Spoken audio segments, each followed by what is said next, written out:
Enam lagi anggota JPJ hadapi tuduhan rasuah. Ekonomi negara mampu catat pertumbuhan pada suku kedua KDNK. 7 zon ditetapkan ke arah pupuk pembangunan rakyat dalam ekonomi digital.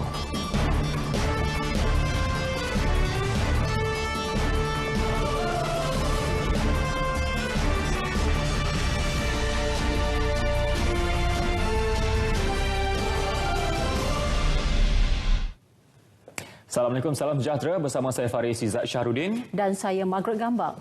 Baik, 6 lagi anggota Jabatan Pengangkutan Jalan JPJ Pulau Pinang mengaku tidak bersalah atas 14 pertuduhan melibatkan kegiatan rasuah melindungi pemandu-pemandu lori yang melakukan kesalahan jalan raya, khususnya membawa lebih muatan di sekitar negeri Pulau Pinang. Semua penguatkuasa JPJ grade 19 hingga 29 itu masing-masing memegang jawatan penguatkuasa dan penolong pegawai penguatkuasa JPJ Seberang Jaya Pulau Pinang. Manakala salah seorang lagi dari stesen JPJ Penaga dihadapkan ke Mahkamah Khas Rasuah Butterworth. Kesemua mereka dituduh menerima suapan daripada pengarah syarikat Sam Lian Transport and Tyre Sdn Berhad dan TSR Transport Sendirian Berhad yang sebagai dorongan untuk tidak mengambil tindakan ke atas lori-lori milik syarikat terbabit yang mungkin melakukan kesalahan di bawah Akta Pengangkutan Jalan 1987. Jumlah keseluruhan suapan yang diterima adalah bernilai RM10,900. Difahamkan semua kes berlaku antara 2016 hingga 2018 yang melibatkan pelbagai buah bank. Pertuduhan dibacakan di hadapan Hakim Nizam Zakaria. 5 mereka diwakili Peguam Bela Muhammad Hakim Hamran. Manakala seorang lagi tertuduh Abu Ubaidah Yaakob pula diwakili Peguam Bela M. Hafiz Zainul Abidin. Kesemua mereka dibenar ikat jamin antara RM8,000 hingga RM10,000. Sebutan semula kes ditetapkan pada 24 September 2019. Kes disiasat mengikut Seksyen 16(A)(B) Akta SPRM 2009 dan Seksyen 165 Kanun Keseksaan. 4 individu termasuk seorang wanita ditahan bagi membantu siasatan kes suami isteri mati disyaki dibunuh sebelum rumah mereka dibakar di Taman Desa Melati, Nilai, Negeri Sembilan, Rabu lalu. Suspek direman seminggu bermula hari ini. Ketua Polis Daerah Nilai, Superintendent Muhammad Nur Marzuki Besar dalam satu kenyataan berkata, kesemua suspek berusia 30 hingga 45 tahun itu ditahan di Ibu Pejabat Polis Daerah Nilai ketika hadir memberi keterangan. Perintah reman diperoleh daripada Mahkamah Magistrat Seremban. Polis melakukan serbuan di beberapa lokasi berasingan di sekitar Lembah Kelang dan Nilai sebelum berjaya menahan 3 lelaki dan seorang wanita. Terdahulu, mayat Tan Kim Ju, 73 tahun, ditemukan di bahagian dapur rumah dengan kesan kelar di tangan kiri dan lengan selain luka di dahi. Manakala isterinya, Eng Chung Hua, 67 tahun, dijumpai di dalam bilik dengan kesan tikaman di dada serta kelar di lengan kiri. Kes disiasat mengikut Seksyen 302 Kanun Keseksaan. Setiausaha Agung PKR Datuk Seri Saifuddin Nasution Ismail menegaskan parti itu kekal teguh dan tidak terkesan dengan tindakan 21 ahli PKR cabang Masjid Tanah yang mengumumkan keluar parti semalam. Ya, beliau tidak menafikan wujud permasalahan dalam PKR, namun ia tidak bermakna parti itu berada dalam keadaan lemah. Menurut Datuk Seri Saifuddin, permohonan untuk menjadi ahli PKR tidak menunjukkan penurunan. Malah kegiatan parti di setiap peringkat masih terus berjalan seperti biasa. Begitu setiap minggu 5 hingga 10 ribu masuk. Dan kita tahu cabang mana, negeri mana. Kan? Saya boleh sebut bahawa yang mendahului setiap minggu anggota baru adalah Sarawak. Sarawak setiap minggu tinggi. Ya, diikuti dengan Sabah. Kalau di Semenanjung ni Kelantan menunjukkan peningkatan luar biasa penambahan. Beliau menjelaskannya dalam sidang media selepas merasmikan pembukaan Pasaraya AJ Best di Ibu Negara. Syarikat korporat disaran memberi peluang kepada golongan isi rumah berpendapatan rendah B40 untuk merasai keselesaan hidup selain menjana ekonomi sendiri. Menteri Perumahan dan Kerajaan Tempatan Zuraida Kamarudin memberi contoh syarikat tekstil serta hiasan dalaman di Perak Eastern Decorata yang memberi peluang kepada 30 suri rumah dari projek perumahan rakyat PPR di Ipoh menggunakan perca kain mereka bagi menghasilkan barangan kegunaan sendiri. Beliau yang mengadakan lawatan ke kilang berkenaan berkata usaha tersebut adalah yang pertama seumpamanya di Malaysia dan ia wajar dicontohi oleh syarikat-syarikat lain.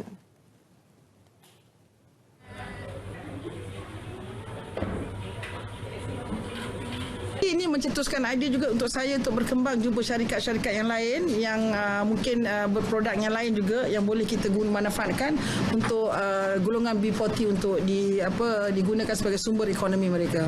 Jadi saya ucapkan terima kasih kepada Eastern Deco yang sudi menerima cadangan ini dan akhirnya melaksanakan program pada hari ini. Saya sangat gembira kerana kita dapat berpeluang bersama-sama dengan Eastern Deco membantu golongan B40. Katanya pihak kementerian dan syarikat juga akan mengadakan perbincangan lanjut mengenai model perniagaan yang boleh dilaksanakan menerusi usaha itu.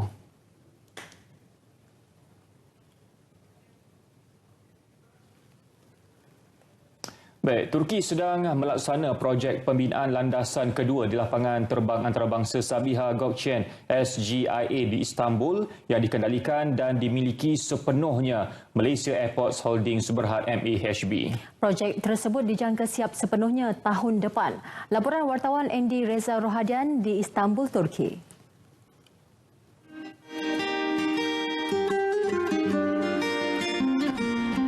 Perkara tersebut dimaklumkan Ketua Pegawai Eksekutif Kumpulan Malaysia Airports, Raja Azmi Raja Nazuddin, semasa menyampaikan taklimat mengenai SGIA kepada Perdana Menteri dan delegasi Malaysia sebaik tiba dari Ankara pukul 10.50 pagi waktu tempatan. Jelas beliau, jumlah pergerakan penumpang dijangka meningkat 2 kali ganda setelah landasan itu siap sepenuhnya. Tahun lepas sahaja, SGIA merekodkan 34.1 juta pergerakan penumpang, meningkat 8.8% berbanding tahun 2017. Pencapaian itu sekaligus menjadikan SGIA lapangan terbang kedua terbesar di Turki dan ke-12 di Eropah dari segi jumlah penumpang. 56 syarikat penerbangan beroperasi di SGIA dengan 38 adalah penerbangan domestik manakala 108 lagi laluan antarabangsa. SGIA yang dimiliki sepenuhnya MAHB merupakan simbol kejayaan GLC Malaysia di luar negara. Kepakaran dan juga pengalaman luas mengendalikan lapangan terbang dimanfaatkan sepenuhnya untuk membangunkan SGIA. Selain melaksanakan projek-projek baharu, kemudahan dan juga fasiliti sedia ada terus dinaik taraf bagi menarik kehadiran penumpang yang dijangka terus meningkat saban tahun. Andy Reza Rohadian, Istanbul, RTM.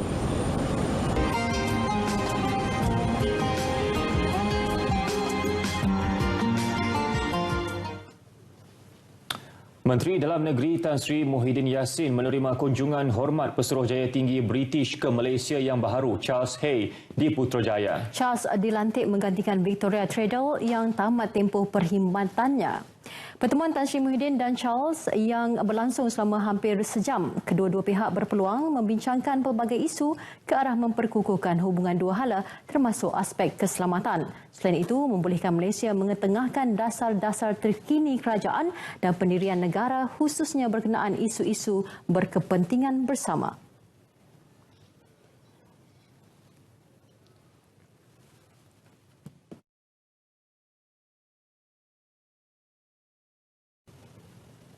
Baik, tarikh 30 Julai ini yang diumumkan Kerajaan Persekutuan sebagai Hari Kelepasan Am tambahan di seluruh negara sempena Hari Pertabalan yang di-Pertuan Agong ke-16 Sultan Abdullah Riayatuddin Al-Mustafa Billah Shah adalah juga cuti umum yang diperuntukkan kepada para pekerja di sektor swasta menurut Seksyen 60D-1-B Akta Kerja 1955. Menurut kenyataan Kementerian Sumber Manusia, hari ini berdasarkan kepada peruntukan itu, para majikan boleh menggantikan mana-mana hari lain sebagai ganti cuti umum bergaji kepada para pekerja. Sehubungan itu, kenyataan itu meminta semua majikan memberitahu para pekerja mereka sama ada memilih untuk bercuti pada tarikh 30 Julai ini sebagai hari cuti umum atau menggantikannya kepada tarikh lain.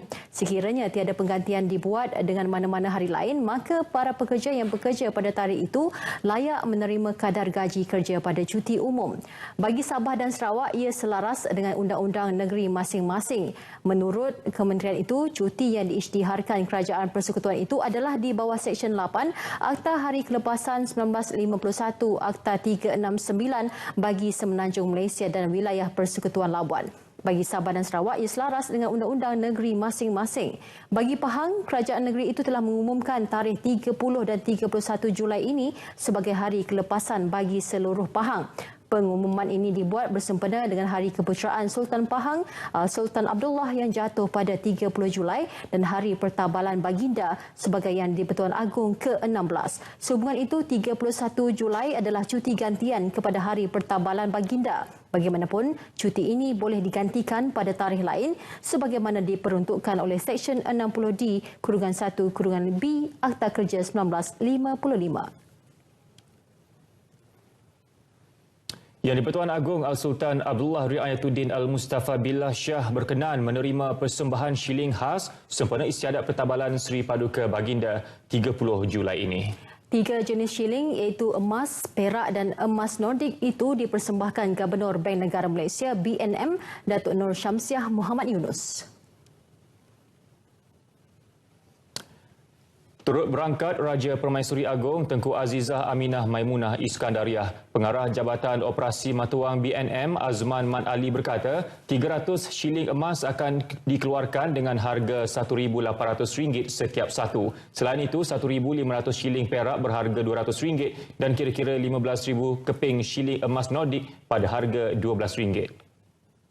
Pejabat Bank Negara di Kuala Lumpur, kalau untuk di Pantai Timur di Kuala Terengganu, di bahagian utara di Penang, bahagian selatan Johor Bahru, Bank Negara Malaysia Johor Bahru. Kalau di Sabah, Bank Negara Malaysia Kota Kinabalu. Kalau di Sarawak, Bank Negara Malaysia Kuching. Tempahan akan dibuka kepada umum pertengahan bulan depan.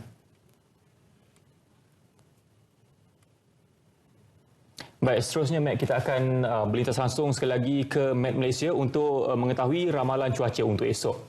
Silakan. Assalamualaikum dan salam sejahtera. Mohon maaf di atas kesilapan teknikal sebentar tadi. Kita mulakan laporan cuaca pada malam ini dengan melihat keadaan corak tiupan angin di rantau negara kita, di mana secara amnya bertiup dari pelbagai hala dengan kelajuan yang sederhana, iaitu sekitar 20 hingga 30 km sejam. Sehubungan itu, Jabatan Meteorologi Malaysia tidak mengeluarkan sebarang amaran angin kencang dan laut bergelora bagi mana-mana kawasan perairan di negara kita buat masa ini. Seterusnya, bagi melihat keadaan cuaca pula, kita beralih ke paparan imej satelit. Seperti dapat kita lihat, pembentukan kelompok awan aktif lebih banyak tertumpu di bahagian utara Semenanjung Malaysia, begitu juga di kawasan di negeri Sabah. Keadaan ini menjangkakan keadaan cuaca yang lembap dalam tempoh jangka masa yang agak panjang bagi kawasan-kawasan yang terlibat. Bagi melihat keadaan cuaca dengan lebih jelas, kita beralih pula ke paparan imej gema radar. Di Semenanjung Malaysia pada ketika ini, hujan berserta ribut petir di satu tempat kini sedang berlaku dan lebih tertumpu di bahagian utara, kawasan pedalaman negeri Kelantan, Terengganu dan juga Pahang. Keadaan cuaca yang lembap ini dijangkakan boleh berterusan sehingga ke lewat malam nanti. Manakala bagi negeri Sabah pula pada ketika ini, hujan berserta ribut petir di beberapa tempat kini sedang berlaku dan lebih tertumpu di bahagian Sandakan. Keadaan cuaca yang lembap ini juga dijangkakan boleh berterusan sehingga ke lewat malam nanti. Manakala bagi negeri Sarawak pula pada ketika ini, hujan di satu tempat kini sedang berlaku dan lebih tertumpu di kawasan pedalaman Kapit. Dan keadaan cuaca yang lembap ini pula dijangkakan akan beransur reda dalam sejam dua sahaja lagi. Sekian sahaja laporan cuaca pada malam ini. Seterusnya kita ke tinjauan cuaca bagi bandar-bandar utama seluruh Malaysia untuk pagi esok.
Baik, perkembangan musim Haji 1440 Hijrah. Persiapan fasiliti di Arafah, Muzdalifah dan Mina bagi operasi masyair kini pada tahap hampir 50%. Ketika ini, kerja-kerja penyediaan fasiliti di semua kawasan perkemahan jemaah berjalan mengikut jadual dan akan siap sepenuhnya menjelang ibadah wukuf yang dijangka pada 10 Ogos depan. Wartawan Syahril Sarapudin melaporkan.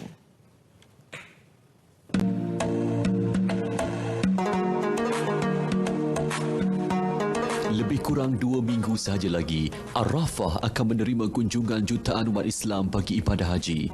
Seperti negara lain, tabung haji bersiap sedia dalam segala segi bagi memastikan operasi masyair lancar.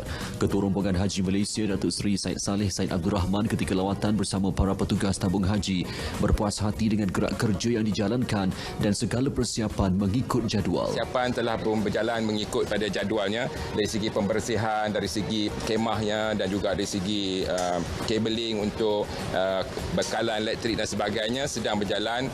Bekalan-bekalan air condition telah pun sampai di Arafah. Di Mina juga air cooler sedang diservis untuk dibersihkan untuk digunakan semasa nanti pada hari-hari tasyrik nanti. Beliau turut memaklumkan jemaah haji akan mula bergerak ke Arafah awal pagi pada 8 Zulhijjah iaitu pada 9 Ogos bagi mengelakkan kesesakan. Apa yang kita dapat fahamkan di sini bahawa lalu lintas jalan-jalan akan ditutup pada hari Jumaat lebih awal iaitu dalam pukul 10 pagi. Jadi tiada lagi kenderaan akan bergerak di kawasan Masjidil Haram pada 10 pagi. Jadi kita akan cuba lihat bagaimana kita menggerakkan para jemaah haji lebih awal pada waktu paginya dan itu juga bersesuaian dengan cuaca yang panas. Seperti tiap-tiap tahun pergerakannya akan dalam bentuk 3 trip. Beberapa pendawambaikan turut dilaksana bagi membantu jemaah ketika melontar di kompleks Jamarat.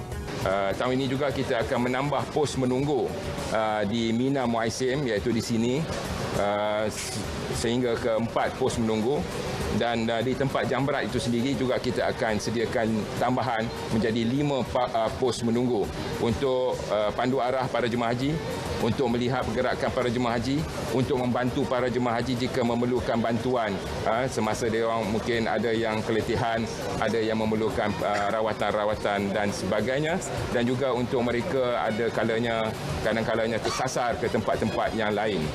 Seperti tahun sebelum ini, 50 warga emas yang terpilih akan dijaga khusus menerusi program warga emas ketika operasi masyair nanti. Baik, inilah dia situasi perkhemahan untuk jemaah Malaysia di Mina. Kalau kita dapat saksikan, tahun lalu kita sangat bertuah kerana setiap khemah di Mina ini dilengkapi dengan jubin seramik ini dan pada tahun ini pun kalau kita tengok memang lengkap semuanya. Maksudnya jemaah kita akan berkhemah di sini dan saya dimaklumkan saiznya adalah setiap petak ini akan dimuatkan dengan 20 orang jemaah. Maksudnya 10 di sebelah kanan dan juga 10 orang di sebelah kiri. Jadi inilah dia antara cabaran yang paling besar untuk operasi haji yang mana jemaah kita akan tinggal 2 ataupun 3 hari di Mina. Syahril Sarapudin, Mekah Al-Mukarramah, RTM. Baik, 7 zon diberi keutamaan ke arah memupuk pembangunan rakyat dan negara dalam ekonomi digital dalam Kembara Digital Malaysia KDM 2019 yang akan berlangsung di Ipoh Perak selama 2 hari mulai esok. Ya, 7 zon digital itu ialah memudah kehidupan, memperluas perniagaan, pendapatan kerjaya, etika digital, ekspresi digital serta sosial dan kemasyarakatan. Program yang julung kali diadakan ini merupakan inisiatif Kementerian Komunikasi dan Multimedia KKMM merapatkan jurang saluran penyampaian maklumat. Exco Multimedia Komunikasi dan NGO Perak Hasnul Zulkarnain Abdul Munaim berkata, selaku tuan rumah Digital Perak Corporation Holdings, mewakili kerajaan negeri mengetengahkan aspirasi 4 tonggak digital negeri. 4 aspirasi itu ialah membudayakan kehidupan digital, pemusatan ekonomi digital, digitalisasi kerajaan negeri dan implementasi bandar pintar di Meru yang mempunyai status koridor raya multimedia MSC. Ini adalah salah satu program lanjutan dan mungkin sesi ini adalah program yang terbaik untuk kita menerjemahkan bahawa rakyat Perak perlu bersedia untuk membiasakan diri dengan digital lifestyle sendiri, dan banyak bus-bus yang telah dibuka oleh pemain industri dan juga syarikat telekomunikasi, dan mereka boleh melihat sendirilah bagaimanakah ruang kesempatan yang terbaik untuk mereka mengadaptasikan diri mereka itu dalam dunia digital dengan bus-bus ataupun kaunter-kaunter yang dibuka oleh KKM dan juga agensi-agensi yang terlibat.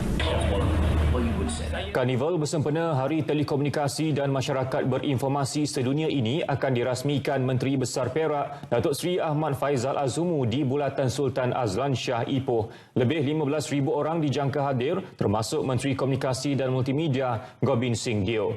50 kemah pameran disediakan untuk penyedia perkhidmatan jalur lebar, pengeluar dan pengedar perkakasan serta perisian ICT dan pelbagai agensi kerajaan persekutuan dan negeri. Malam esok, KDM diserikan dengan tayangan perlawanan akhir Piala FA 2019 antara Perak dan Kedah. Bagi mengimbas kembali pengisytiharan kemerdekaan tanggal 20 Februari 1956, Negeri Melaka dipilih sebagai lokasi bagi program pelancaran Bulan Kebangsaan dan Kibar Jalur Gemilang 2019. Ya, menurut Ketua Pengarah Jabatan Penerangan Roslinda Wati Abdul Rahman, pelancaran kedua-dua acara tersebut 3 Ogos ini di Dataran Pahlawan. Selain itu akan dilancarkan program Kembara Merdeka Jalur Gemilang KMJG serta pelepasan konvoi tersebut. Sebanyak 62 lokasi ditetapkan bagi konvoi itu singgah bagi mengadakan pelbagai acara sampingan. Antaranya program keagamaan dan aktiviti kemasyarakatan melibatkan penyertaan penduduk setempat. Ya. Kembali juga yang meliputi 6,200 km tu. 6,200 km itu meliputi Sabah Sarawak ya. Semenanjung tak silap saya dia punya route about mencapai lebih kurang 5,000. So campur Sabah Sarawak dia menjadi 6,200 km tu. Dan juga 62 pit stop bagi meraihkan 62 tahun kemerdekaan yang kita capai. Roslinda Wati turut meminta masyarakat pelbagai kaum untuk bersama mengibarkan jalur gemilang bagi menyemarakkan lagi sambutan Hari Kebangsaan dan Hari Malaysia 2019. Beliau menyatakannya dalam sidang media selepas mesyuarat Jawatankuasa Media dan Publicity sambutan Hari Kebangsaan dan Hari Malaysia 2019 di Putrajaya. Sambutan Hari Kebangsaan 2019 bertemakan Sayangi Malaysiaku, Malaysia Bersih bakal diadakan di Dataran Putrajaya 31 Ogos ini. Manakala sambutan Hari Malaysia akan diadakan di Padang Merdeka di Kuching 16 September ini.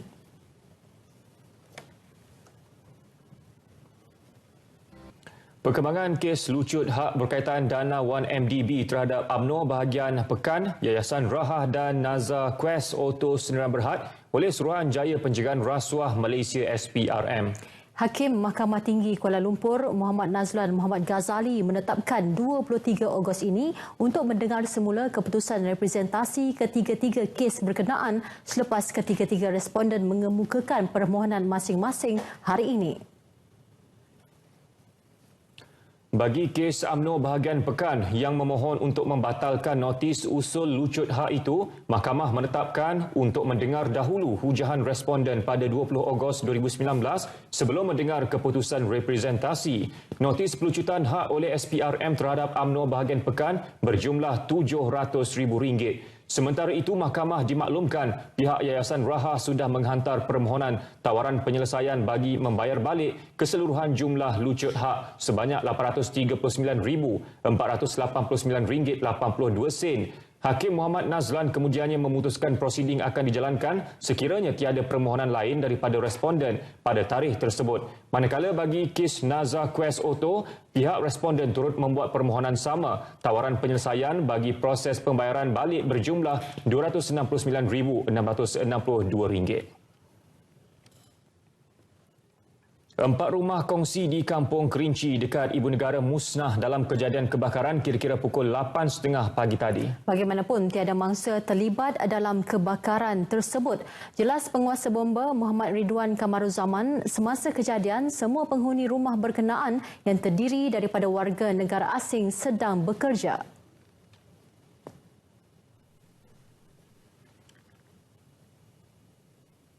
Kekuatan anggota seramai 28 orang dari Balai Bomba dan Penyelamat Pantai, Balai Bomba Seputi dan Balai Bomba Hantuah. Kita terima panggilan pada 8.53 pagi dan jentera pertama sampai pada 8.59 pagi. Dan seterusnya kebakaran dapat dikawal pada 9.23 pagi. Jadi kebetulan ni dalam pukul 9 lebih sikit lah. Rumah saya dekat api-api. Saya bergegas keluar, and then selepas tu saya cuba usaha belakang berpunca daripada rumah belakang. Saya cuba nak attack api tapi tak dapat. Punca air pun tak dapat nak dikatakan dari mana tak dapat nak buat air.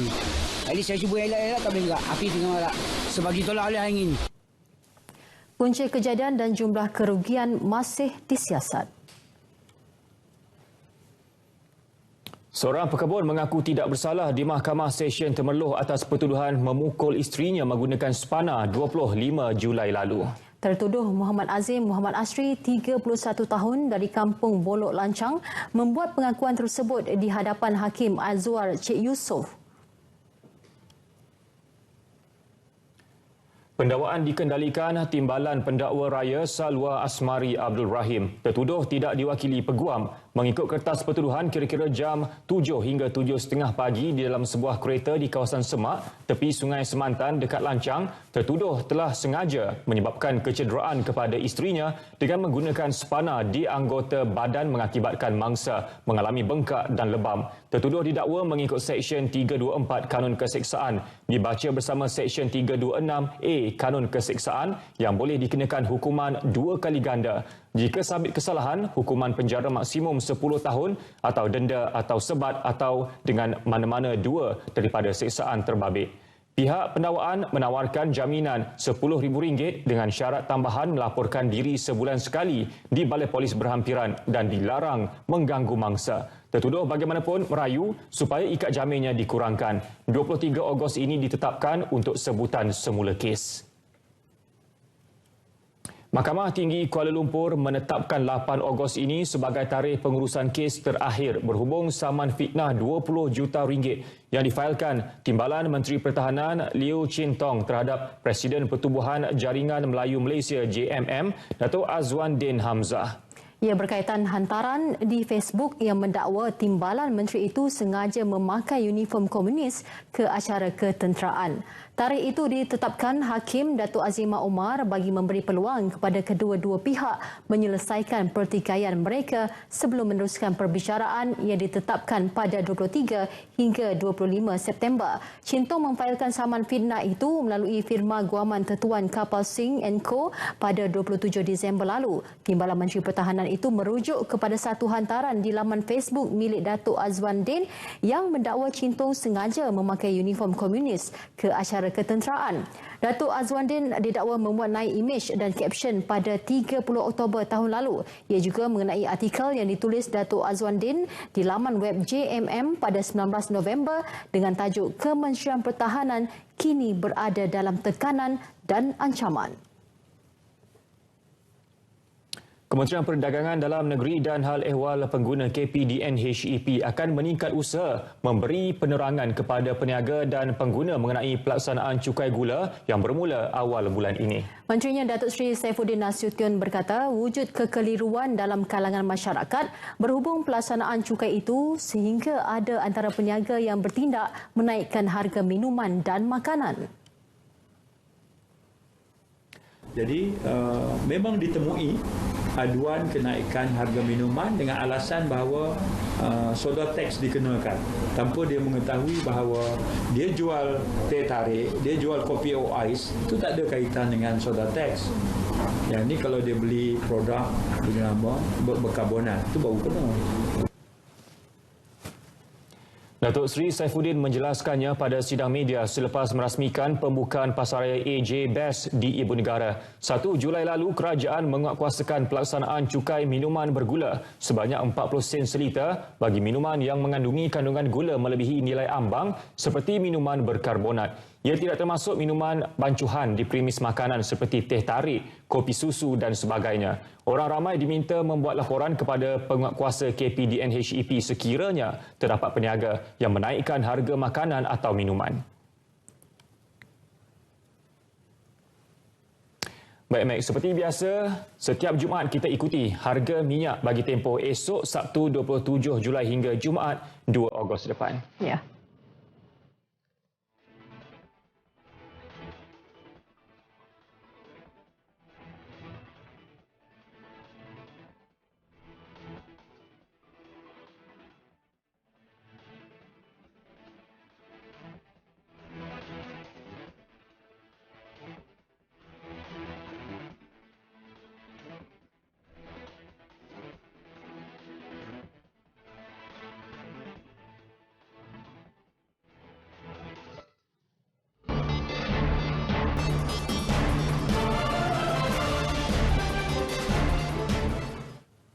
Ekonomi negara dijangka mencatat pertumbuhan menggalakkan pada suku kedua keluaran dalam negara kasar KDNK tahun ini. Menteri Kewangan Lim Guan Eng menerusi kenyataan medianya berkata, melihat pada kadar inflasi yang rendah dan stabil membuktikan ekonomi negara sedang berkembang mapan. Selain itu, kadar indeks pertumbuhan perindustrian Malaysia berkembang lebih daripada konsensus pasaran untuk bulan ketiga. Mei lalu, indeks itu berkembang 4% dari tahun ke tahun, mengatasi unjuran pasaran 3.5% tahun ke tahun seperti dilaporkan Bloomberg. Ekspor pada Mei 2019 meningkat 2.5% dari tahun ke tahun, juga melebihi jangkaan pasaran. Petunjuk-petunjuk ini mengisyaratkan bahawa pertumbuhan suku kedua KDNK adalah menggalakkan. Pada suku pertama tahun ini, ekonomi Malaysia berkembang dengan mampan sebanyak 4.5% tahun ke tahun. Bank Dunia pula mengunjurkan KDNK Malaysia bakal berkembang pada 4.6% tahun ini. Petronas Chemicals Group Berhad PCG berkapasiti besar mengeluarkan 12.8 juta tan metrik bahan kimia setahun bagi kegunaan industri. Ya, dan selain mempunyai operasi di tapak pengeluaran bertaraf dunia di Malaysia. Ya, kini peningkatan komoditi dan kepakaran menjadi aspirasi pertumbuhan bagi pengeluar bahan kimia bersepadu itu. Wartawan Vibala Kasturi Versami baru-baru ini mengikuti lawatan media ke tapak projek petrokimia di Kompleks Bersepadu Pengerang PIC di Johor. Baik, kita ikuti laporan yang disediakan.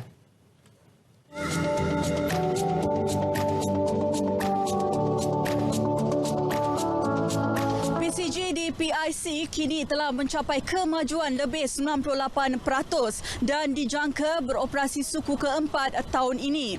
Kini saya berada di JT Bahan Pepejal. Semuanya berjalan dengan lancar dan projek ini berada di landasan yang tepat. Ia bakal menjadikan Malaysia sebagai hub industri minyak dan gas serantau.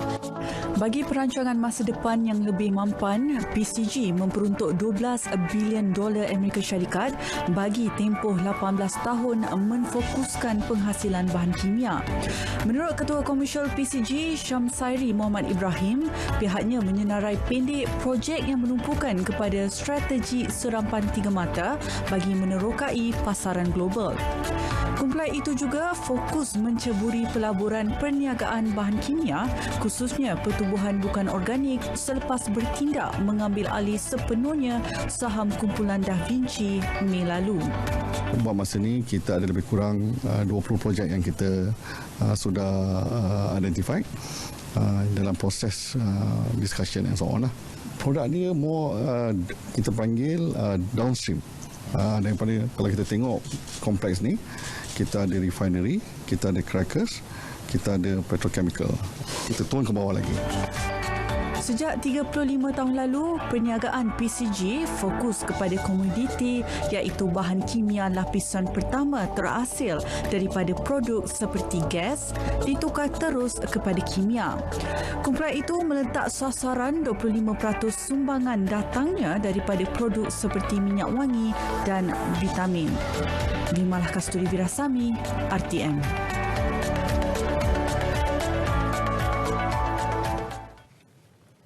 Pembangunan dan revolusi rangkaian teknologi mudah alih generasi ke-5, 5G, memulakan langkah pertama di Malaysia.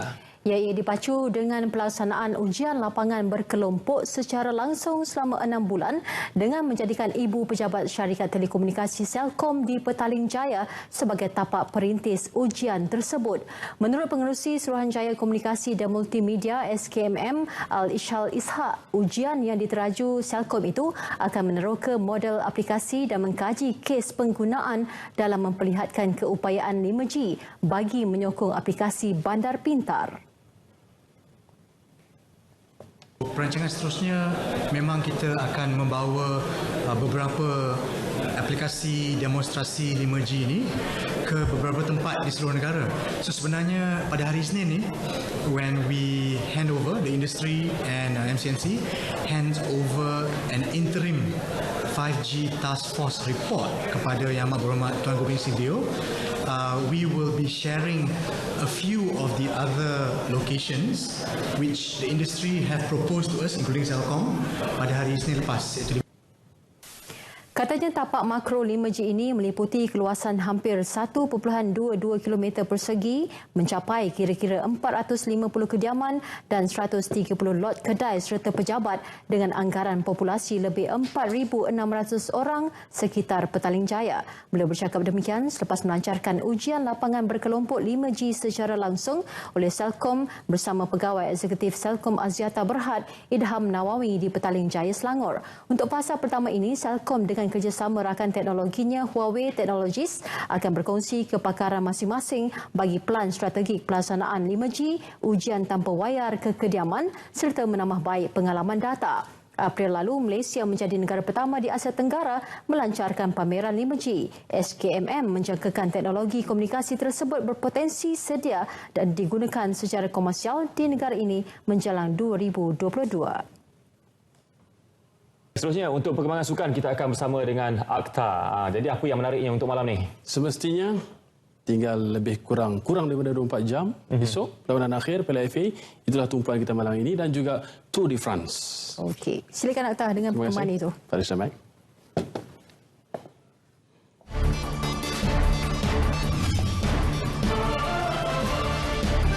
Tekanan buat The Boss Gaurus tamatkan kemarau 15 tahun. Quintana tawan peringkat ke-18 Tour de France.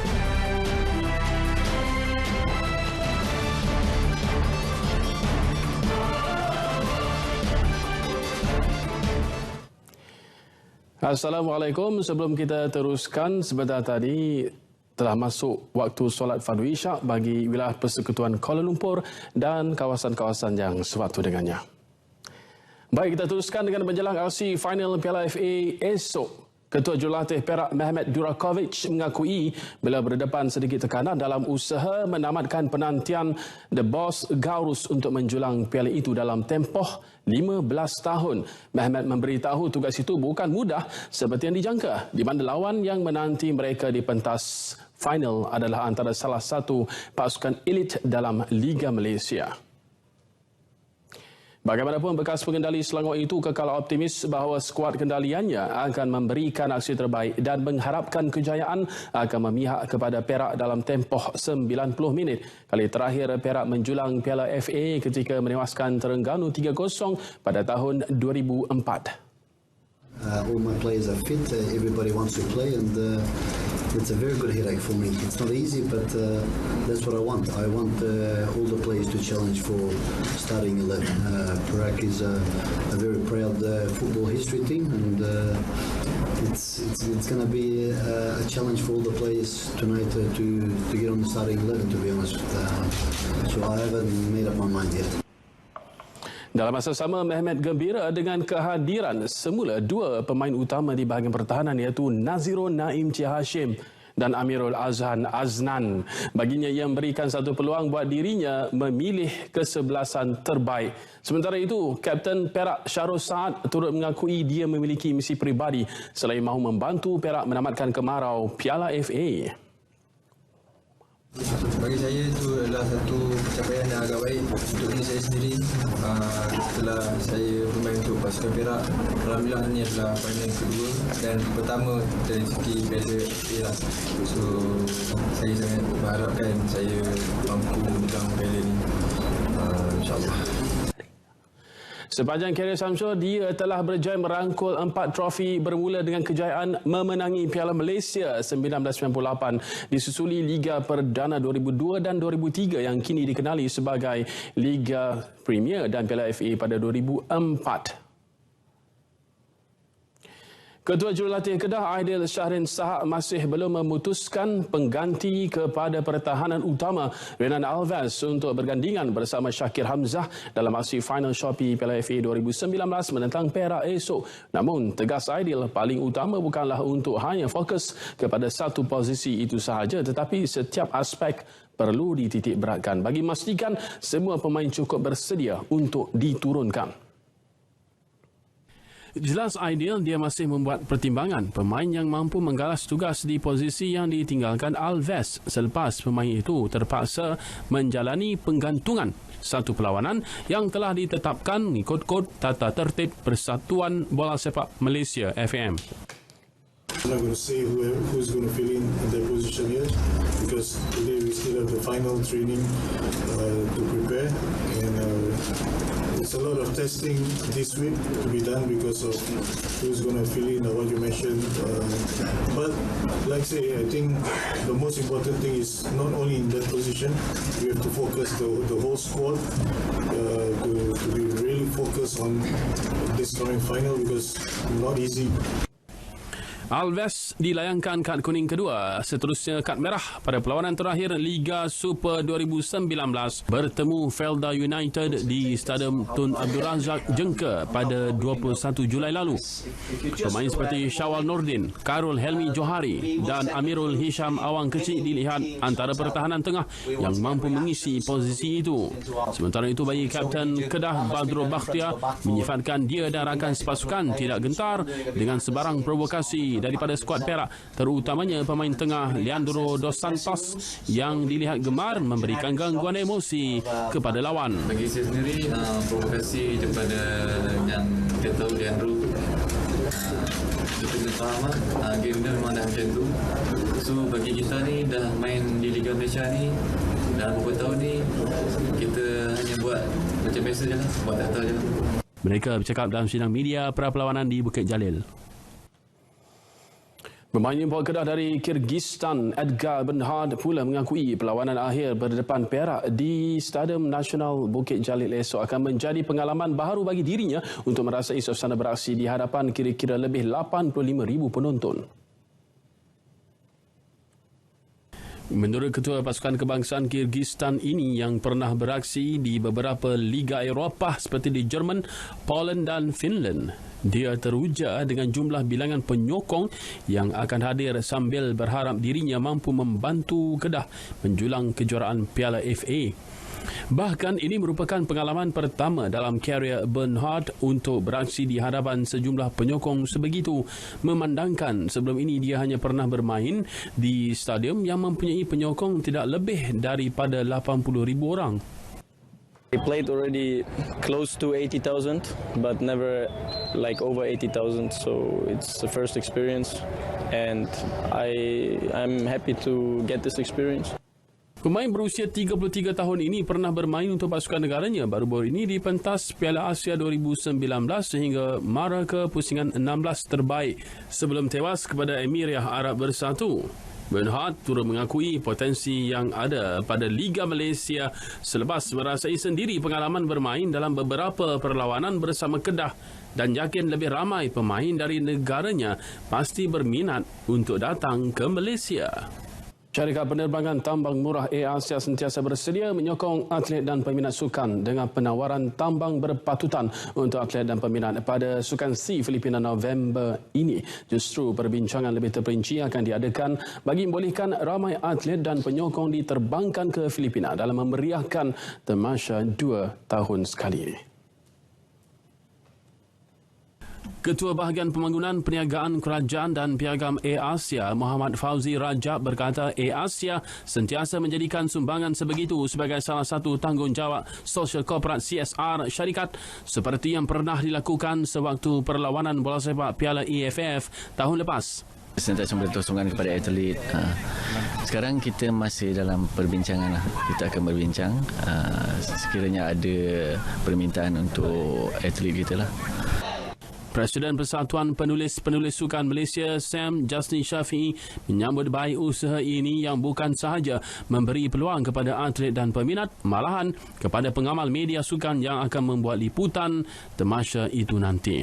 InsyaAllah kita akan berkolaborasi dengan AirAsia untuk memberikan kemudahan kepada para wartawan, ahli media kita yang akan membuat liputan di SEA Games di Manila nanti. Beliau ditemui selepas perlawanan bola sepak persahabatan pasukan pilihan PJ Rangers FC yang dimiliki Air Asia dan SAM FC di Shah Alam.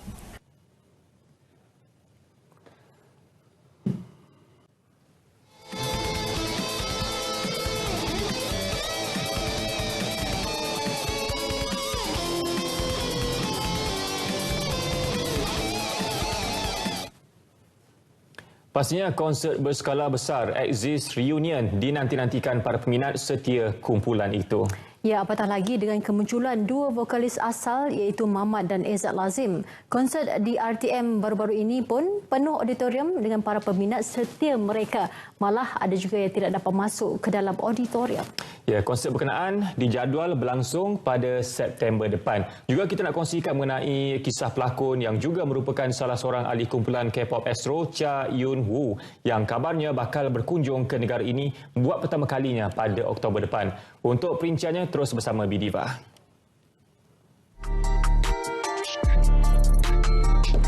Buat julung kalinya, Mamat dan Izzat Lazim bakal bergabung suara dalam konsert Exist Reunion berskala besar yang bakal dianjurkan pada September depan.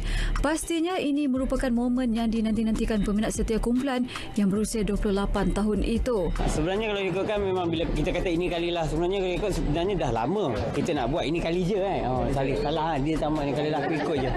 Okey, jadi yalah kita tengok juga pada respon yang diberikan. Kalau benda ni berjalan dengan satu yang positif, saya rasa bukan ini kali je, insyaAllah lain kali je pun boleh juga. Duration banyak sebab itu Exist Reunion. Manakan kalau ikutkan komitmen anggota kumpulan Exist yang lain, memangnya masing-masing ada komitmen masing-masing. Masing-masing busy dengan kerjaya masing-masing. Dan saya rasa amat teruja lah kerana anggota Exist semua sanggup korbankan masa demi merealisasikan Exist Reunion ini, merealisasikan gabungan ni. Kami sebenarnya preparation tu memang dah ada dan Wake the Baby dan juga ada Exist dah gabung sama untuk menyatukan semua anggota Exist untuk bersama-sama mengadakan latihan bersama-sama sebenar konsert yang akan diadakan. Jadi maknanya komitmen di situ diberikan 100%.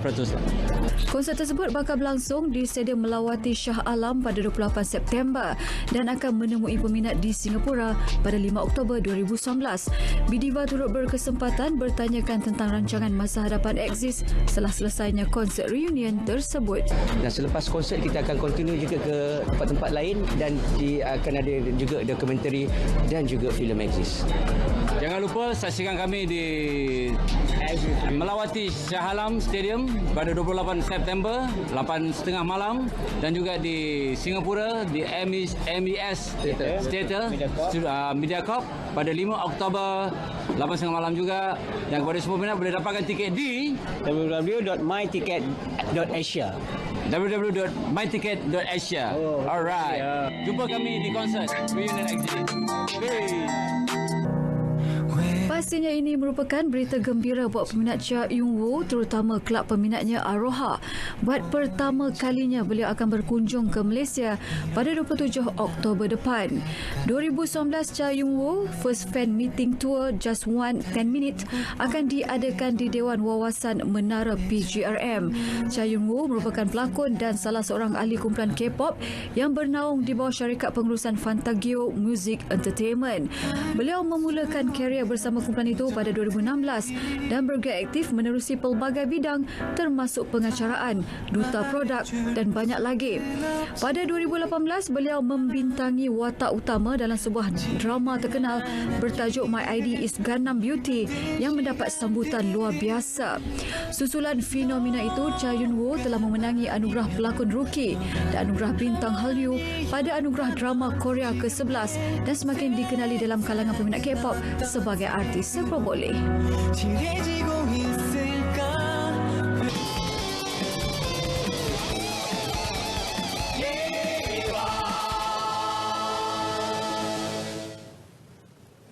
Baik saudara, Nasional 8 edisi Jumaat 26 Julai berakhir di sini. Layari Facebook Berita RTM dan YouTube rasmi Berita Nasional RTM untuk perkembangan terkini, berita tempatan dan luar negara. Dengan itu, Assalamualaikum dan salam sejahtera.